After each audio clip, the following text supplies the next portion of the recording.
Il était une fois d'adorables animaux qui vivaient heureux dans les bois et les rivières. Tous pouvaient courir, creuser leurs galeries ou nager. Tout cela en toute liberté au milieu de leurs semblables. Mais à l'aube des années 80, les humains vinrent bouleverser leurs habitudes et leur vie entière. Il devint à la mode de posséder ces nouveaux animaux de compagnie que l'on appelait NAC. Alors furent créés d'horribles élevages où ces différents animaux étaient entassés comme des objets. On les faisait se reproduire entre eux et ils souffraient de diverses maladies dues à la consanguinité et le manque d'hygiène. Une bonne partie, environ 40%, mouraient avant même leur transfert en animalerie où ils étaient stockés à plusieurs dans des cages en verre et exposés comme de la marchandise. Une fois achetés, ils passaient leur courte existence dans de petites prisons soi-disant adaptées à leurs besoins. Ces pratiques cruelles se sont intensifiées avec le temps et l'apparition des réseaux sociaux où ces pauvres animaux étaient considérés comme des attractions.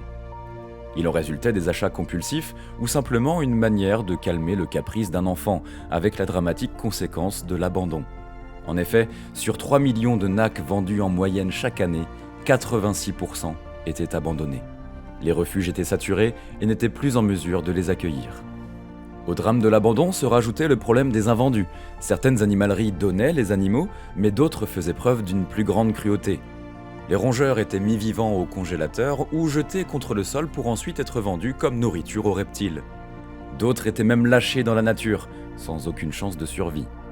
Les oiseaux et les reptiles, par manque de soins, finissaient par mourir d'eux-mêmes, et les poissons étaient jetés vivants dans les toilettes. Et pour ce qui est des portées indésirables des autres animaux, elles étaient tout simplement tuées. L'année 2024 vit l'interdiction de la vente de chiens et chats en animalerie, mais les hommes mirent plus de temps à admettre que les NAC étaient aussi des êtres sensibles et qu'ils méritaient autant notre respect et protection que les chiens et chats.